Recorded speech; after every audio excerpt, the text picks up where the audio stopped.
नमस्कार, आप देख रहे हैं DRS24 और मैं हूं आपके साथ श्वेता। तो चलिए रुक करते हैं आज की प्रमुख और बड़ी। प्रयागराज महाकुंभ से स्नान।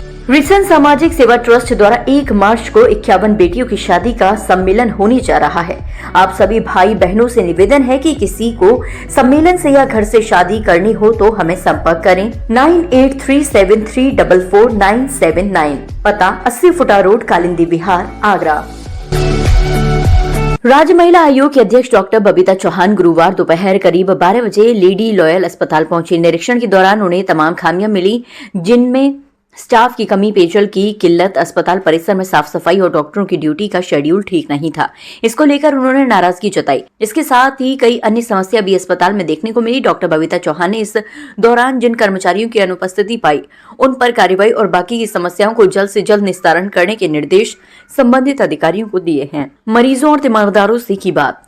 निरीक्षण के दौरान उन्होंने जिला महिला चिकित्सालय में भर्ती महिला मरीजों और उनके तीमारदारों से बात की। उन्होंने बताया कि मुझे काफी दिनों से यहाँ पर मरीजों की परेशानी को लेकर शिकायतें मिल रही थी। इसके चलते ही निरीक्षण किया है। तीमारदार और मरीजों से बात की। यहाँ की टॉयलेट की स्थिति बेहद खराब है, इनको सही कराने के लिए निर्देश दिया है। सब जानते हैं कि एहसन का नाम बहुत बड़ा है और बहुत बड़ा हॉस्पिटल भी है, बहुत सारे पेशेंट भी हैं। लेडी लाइन, हाँ, तो लेकिन क्योंकि आपने देखा होगा कि पेशेंट भी वहाँ उतने हैं, उस हिसाब से यहाँ डॉक्टर भी नहीं है। बहुत सारी खामियां हैं ऐसी की जो मुझे नजर आई और जो मैंने अभी बात की है। और उसमें मुझे लगता है कि सीएमओ साहब का रोल कहीं ना कहीं ऐसा है कि जो वो बहुत ध्यान नहीं दे रहे हैं। या जो डॉक्टर यहाँ मुझे मिली है वो ऑनेस्टली अपना काम कर रही है और अपनी ड्यूटी पे भी है। और बहुत सारे डॉक्टर ऐसे हैं जो एब्सेंट है यहाँ, जो मुझे देख के बिल्कुल अच्छा नहीं लगा, क्योंकि इतने पेशेंट के बाद भी अगर यहाँ डॉक्टर नहीं है तो बहुत ही गलत बात है ये।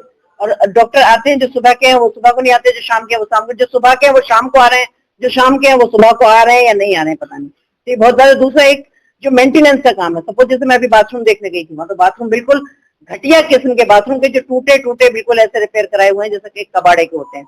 तो अभी उनको कहा है तो कह रही है मैडम की भाई मैं करवाती हूँ, क्योंकि वो भी उनके यहाँ से आना है। तो अब शायद करा देंगे उसको। मैं उम्मीद करती हूँ कि आज मैं यहाँ आई हूँ तो शायद आगे सारा काम ये अच्छा करा दें, पर मैं तो कम से कम संतुष्ट नहीं हुई। अमूमन देखा गया है जो प्रसव पीड़ा की जो महिला है उनके लिए व्हील चेयर की व्यवस्था नहीं है कि व्हील चेयर है वो अपने दर्द में कराती हुई पानी पीने जाती है या शौच पीने जाती है, उनके लिए व्हील चेयर का। देखिए ऐसी बहुत सारी चीजें हैं व्हील चेयर से लेके, अब जैसे अल्ट्रासाउंड मशीन की बात करूं तो वो 2 अल्ट्रासाउंड मशीन है, लेकिन इन्होंने कभी मांगी नहीं की। ऐसा इनका कहना है कि इन्होंने कभी मांगी नहीं की, जबकि मैं कहती हूँ सरकार का फोकस इस वक्त जो है वो सबसे ज्यादा स्वास्थ्य पे है, और वो भी स्पेशली महिलाओं के लिए। अगर उस वाली परिस्थिति में इतनी सुविधाएं होने के बाद भी अगर हम सुविधाएं नहीं ले पा रहे हैं तो ये मुझे लगता है कि कहीं ना कहीं हमारा बहुत बड़ा फॉल्ट है। तो या चाहे वो व्हील चेयर है, अगर व्हील चेयर एक है और इतनी सारे पेशेंट, किसी को भी जरूरत पड़ती है व्हील चेयर की, तो इतने बड़े हॉस्पिटल में अगर एक व्हील चेयर है तो बहुत ही दुर्भाग्यपूर्ण बात है। तो बनाने के लिए भी तमाम सुविधा की जाती है, छोटी छोटी त्रुटियां करके लोगों को डराया धमकाया जाता है, वसूली की जाती है। देखिए मेरे पास बहुत सारी शिकायतें आई थी जिसकी वजह से आज मैं यहाँ विजिट करने आई हूँ, लेकिन अभी जैसे मैंने पूछा तो मुझे कुछ ऐसा कोई नहीं मिला जो ये कहे कि मुझे पैसे लेके यहाँ प्रमाण पत्र दिया जा रहा है या मेरी रसीद काटी जा रही है। तो अगर ऐसा, क्योंकि शिकायतें ही मेरे पास आई थी, तो या तो हो सकता है कि वो किसी डर की वजह से या जो भी नहीं कह पाए वो, पर शिकायतें बहुत आई थी और इसीलिए मैं आज यहाँ आई थी निरीक्षण करने के लिए।